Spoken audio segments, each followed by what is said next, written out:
नमस्कार, आप देख रहे हैं IBC 24। मैं हूं आपके साथ विजय कुमार पंड्या और सबसे पहले बात करेंगे मध्य प्रदेश के इस बुलेटिन में कोरोना की। एमपी में कोरोना के 798 नए मरीज मिले हैं। ग्वालियर में 190, भोपाल में 103, इंदौर में 51, खरगोन में 23 संक्रमित मिले हैं। राजगढ़ में 23 नए संक्रमित मरीज मिले। एमपी में अब तक 19,005 मरीज हो चुके हैं। एमपी में अब तक 673 लोगों की मौत भी हो चुकी है और मध्य प्रदेश में भी कोरोना से आज 10 की मौत हुई है। तो एमपी में आज 367 मरीज स्वस्थ हुए हैं और अब तक 13,575 मरीज स्वस्थ भी हुए हैं। मध्य प्रदेश में एक्टिव मरीजों की संख्या 4,757 है। और ज्यादा बातचीत के लिए हमारे संवाददाता सुधीर दंडोतिया हमारे साथ जुड़ गए। सुधीर, लगातार कोरोना का ग्राफ बढ़ता जा रहा है, अलग अलग इलाकों से भी अलग अलग मरीज सामने आ रहे हैं।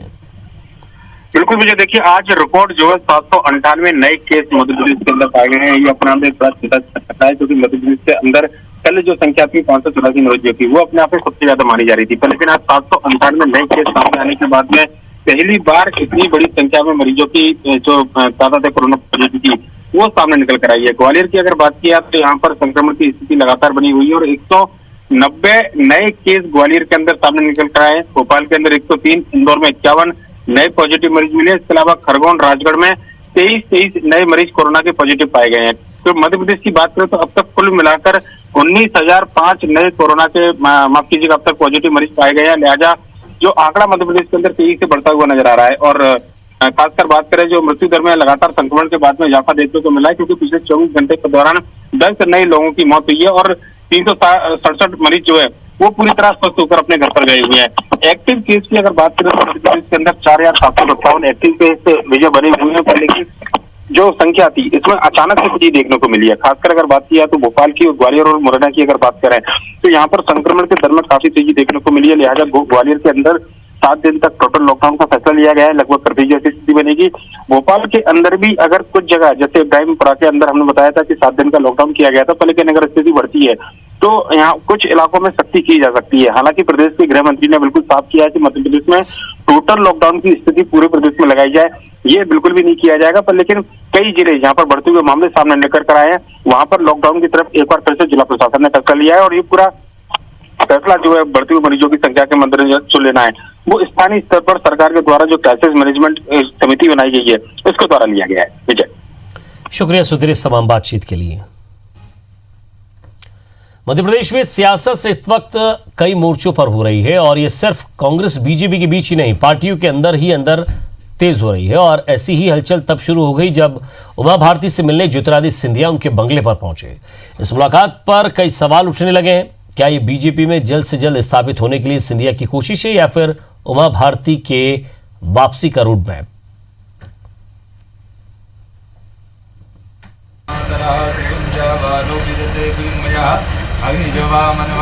श्यामला हिल्स का B6 बंगला, ये उमा भारती के बंगले का पता है और ये तस्वीरें भी वही की हैं जब उमा भारती से मिलने के लिए ज्योतिरादित्य सिंधिया उनके बंगले पर पहुंचे, जहां सिंधिया का स्वागत मंत्रोच्चार से किया गया।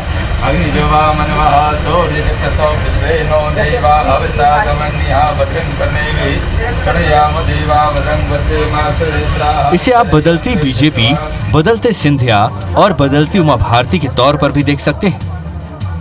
मंगलवार को उपचुनाव में प्रचार के लिए रवाना होने से पहले सिंधिया एयरपोर्ट से सीधे उमा भारती के घर पहुंचे, जहां दोनों के बीच काफी देर तक बंद कमरे में चर्चा हुई। बाहर निकले तो बयान नजदीकी रिश्तों वाला आया।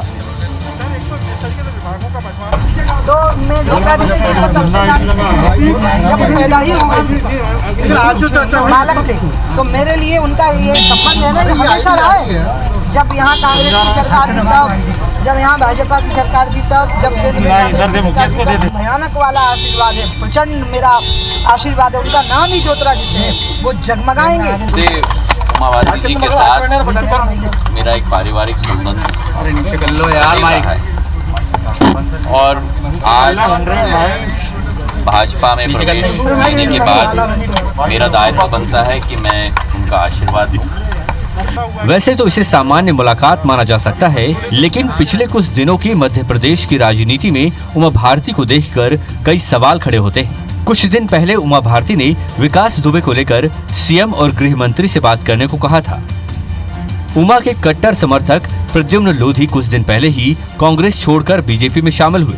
तो सवाल ये है कि आखिर उमा भारती के इतने सक्रिय होने की क्या वजह है? क्या बीजेपी आलाकमान और संघ ने उमा को मध्य प्रदेश में फिर से लाने का रोड मैप तैयार कर लिया है? क्या उमा भारती लोधी की छोड़ी हुई बड़ा मलहरा सीट से चुनाव लड़ेंगी? क्या ये बीजेपी के एक और चेहरे को मध्य प्रदेश में स्थापित करने की तैयारी है? वैसे इन सवालों को अगर उमा भारती से जोड़कर देखें तो इनका जवाब हाँ की तरफ इशारा करता है, क्योंकि उमा भारती की आक्रामक शैली, ओजस्वी भाषण शैली, महिला होना, जातिगत समीकरण वो सारे पहलू हैं जो उन्हें बड़ा नेता बनाते हैं। इसके अलावा 10 साल की दिग्विजय सरकार को भारी बहुमत से हराना उनके खाते में जाता है। वैसे बीजेपी नेता ऐसी संभावना से इनकार कर रहे हैं, जबकि कांग्रेस सिंधिया के जरिए बीजेपी नेताओं पर निशाना साध रही है। ज्योतिरादित्य जी हमारे पार्टी में शामिल हुए हैं, वरिष्ठ नेता है, उनका स्वागत है। उमा जी हमारी बहुत पुरानी, और उन्होंने पहली बार मुझे मंत्री पद से नवाजा था। कैबिनेट मंत्री बनाने का श्रेय अगर मैं किसी को दूं तो उमा भारती जी को दूं। दोनों हमारे वरिष्ठ नेता हैं। उनके परिवार के तो हो ही गए, वो कांग्रेस छोड़ के बीजेपी में चले गए। उमा भारती बीजेपी की पूर्व मुख्यमंत्री हैं, तो निश्चित तौर पर नए गठबंधन हुए हैं और सिंधिया जी का दबाव भारतीय जनता पार्टी में पूरी तरह से है। जो विभाग बैठे हैं उसमें पूरी उनकी चली है। सिंधिया और उमा की मुलाकात न सिर्फ उमा भारती के फिर से बढ़ते कद को बताती है, साथ ही ये भी इशारा करती है कि अब तक भोपाल में सिर्फ सीएम शिवराज और नरोत्तम मिश्रा के घर गए सिंधिया जल्द से जल्द बीजेपी में खुद को स्थापित करना चाहते हैं। आखिर में तस्वीर सिंधिया की दादी राजमाता वसुंधरा राजे सिंधिया की, जिन्होंने उमा भारती को राजनीति की राह पर चलना सिखाया। नवीन सिंह के साथ सुधीर दंडोतिया, IBC 24, भोपाल। मध्य प्रदेश में बीजेपी ने उपचुनाव की तैयारियों में एक और कदम बढ़ाते हुए प्रचार अभियान का आगाज कर दिया है और इसी कड़ी में मुख्यमंत्री शिवराज सिंह और राज्यसभा सांसद ज्योतिरादित्य सिंधिया हाटपिपलिया और आगर दौरे पर रहे। इस दौरान दोनों ही क्षेत्र में विकास कार्यों की सौगात दी गई। हाटपिपलिया में पूर्व सीएम कैलाश जोशी की प्रतिमा का अनावरण करके स्मृति उद्यान का लोकार्पण किया गया। सीएम शिवराज ने इस दौरान बागली को जिला बनाने की घोषणा की। पूर्व सीएम स्वर्गीय कैलाश जोशी को लेकर मुख्यमंत्री शिवराज सिंह चौहान ने कहा कि कैलाश जोशी जी ने ही मुझे राजनीति करना सिखाया। वहीं सिंधिया ने कहा कि स्वर्गीय कैलाश जोशी ने पूरे जीवन जनसेवा की है, आज राजनीति में उनके जीवन से बहुत कुछ सीखा जा सकता है।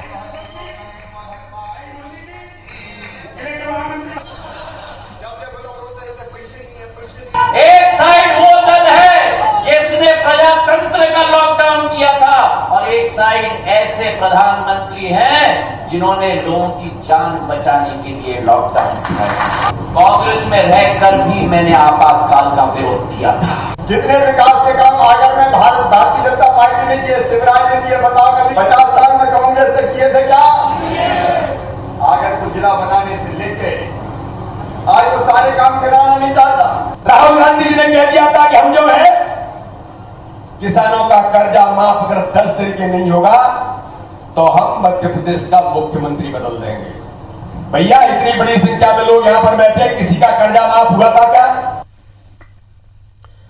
मध्य प्रदेश के खाद्य एवं आपूर्ति मंत्री बिसाऊलाल सिंह अपने विभाग को लेकर चर्चा में हैं। कांग्रेस सरकार के दौरान कांग्रेस विधायक रहे बिसाऊलाल पर गरीबों का राशन डकारने का आरोप लगा था। उस समय बीजेपी ने कांग्रेस विधायक रहे बिसाऊलाल और उनके परिवार पर अन्नपूर्णा योजना के तहत बीपीएल परिवारों को 1 रुपए प्रति किलो के हिसाब से मिलने वाले गेहूं और चावल लेने का आरोप लगाया था। जबकि बिसाऊलाल को खाद्य महकमा ही सौंप दिया गया है। ऐसे में कांग्रेस सवाल उठा रही है कि आरटीआई के जरिए जो जानकारी आई थी उसके मुताबिक बिसाऊलाल 2013 में गरीबों का राशन ले रहे थे। हालांकि उन आरोपों पर बिसाऊलाल ने कहा कि उनका परिवार आर्थिक रूप से सक्षम है, उन्होंने गरीबी रेखा से नीचे रहने वाले लोगों के हिस्से का राशन कभी नहीं लिया।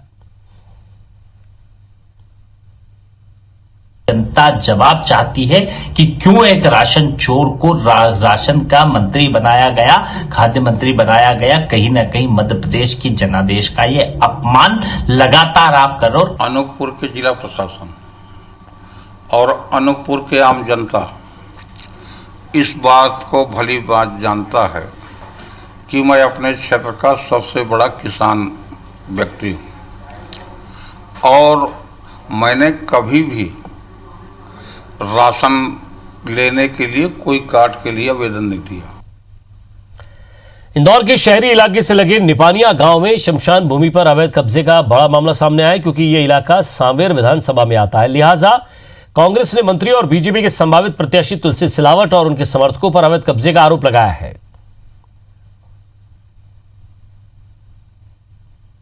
पिपलिया कुमार में नाले के पास एक शमशान स्थित था। आज से 1.5 से 2 महीने पहले शेड बना हुआ था, चिता दहन करने का स्थल था। रातों रात उसको तोड़ के नाले में डाल दिया गया और उस पूरी जमीन पे मंत्री सिलावट के समर्थकों ने कब्जा कर लिया। उस जमीन को अवैध रूप से बेचने की तैयारी है। ये अपने आप में बहुत बड़ा घोटाला है। देखो, ये जो आरोप प्रत्यारोप लगते हैं ना, ये चुनाव के समय ज़्यादा लगते हैं। और मैं कभी व्यक्तिगत आज तक मैंने राजनीति ऐसी करी नहीं, आपको मालूम है।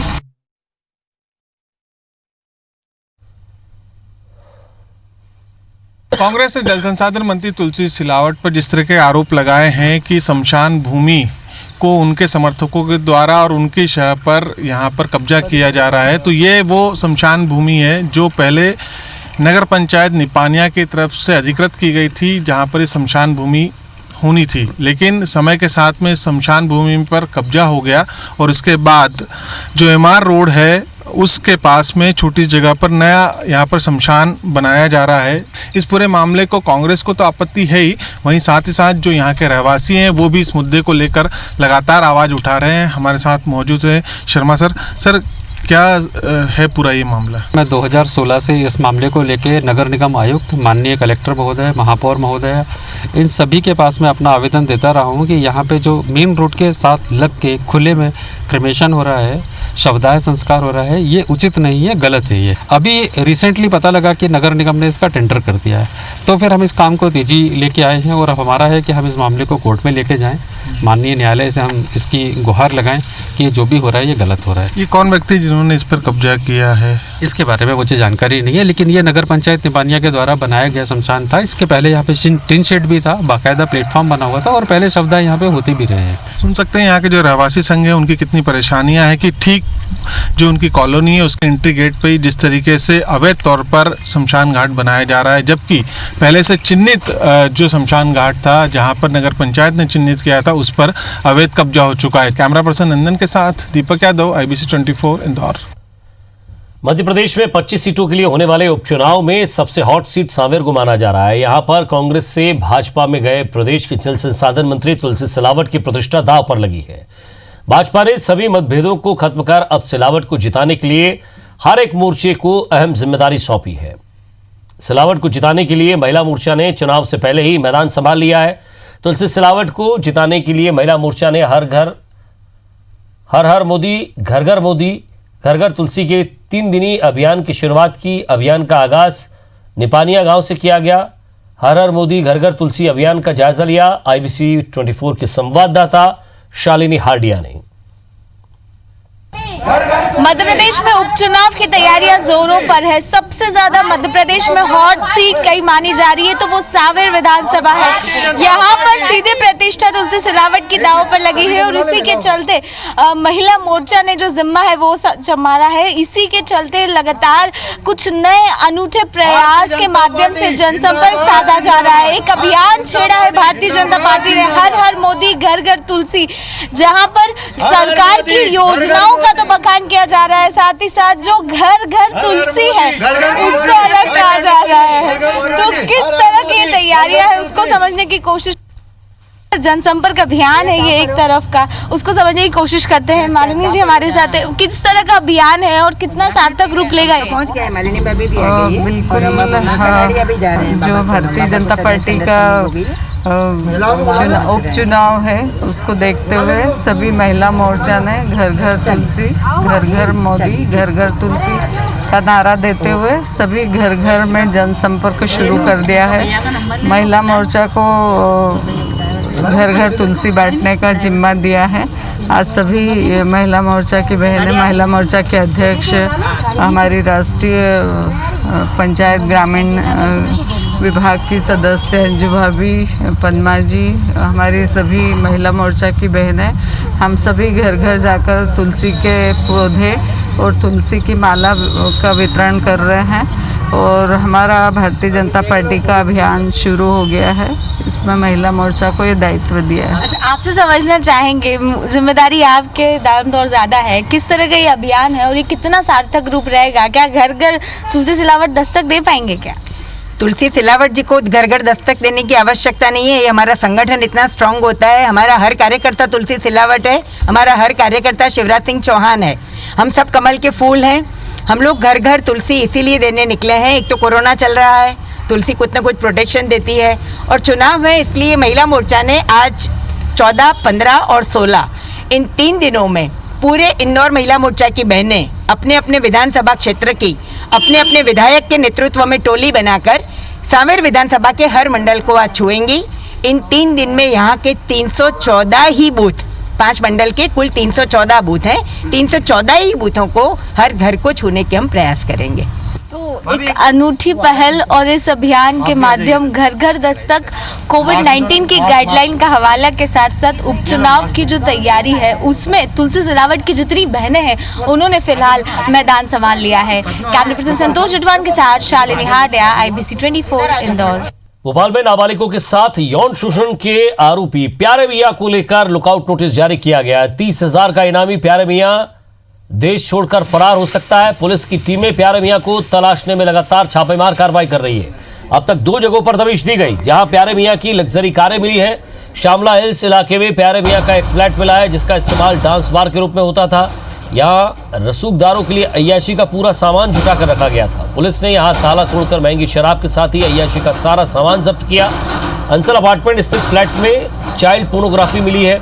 पार्टियों में लड़कियों को शराब पिलाने के बाद प्यारे मियां उन्हें चाइल्ड पोर्नोग्राफी दिखाता था। पुलिस इस मामले में प्यारे मियां से जुड़े अन्य 3 लोगों को आरोपी बनाने की तैयारी में है।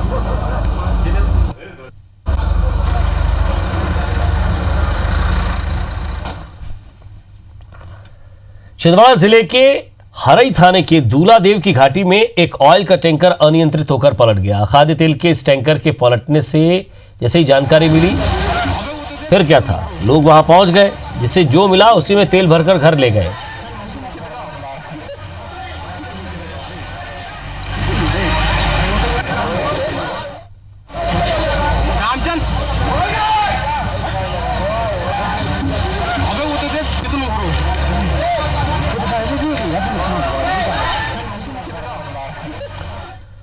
और अब आपको सिवनी की तस्वीर दिखाते हैं जहां उस वक्त लोगों के होश उड़ गए जब निर्माणाधीन फ्लाईओवर पर एक बाघ को बैठे देखा। बताया जा रहा है कि सिवनी के पेच नेशनल पार्क से लगे जंगल से भटककर ये टाइगर यहां पहुंच गया। 4 लेन पर बाघ करीब 1 घंटे तक बेफिक्री से आराम फरमाता रहा।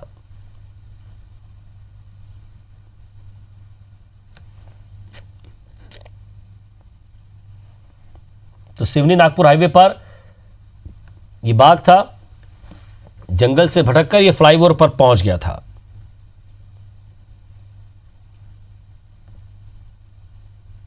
हालांकि लगभग 1-1.5 घंटे बाद ये बाघ वहां से चला गया,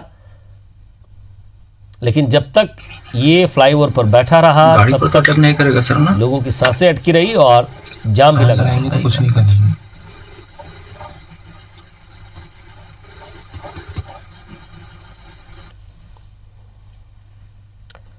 और इसी के साथ ही फिलहाल इस बुलेटिन में इतना ही। नमस्कार।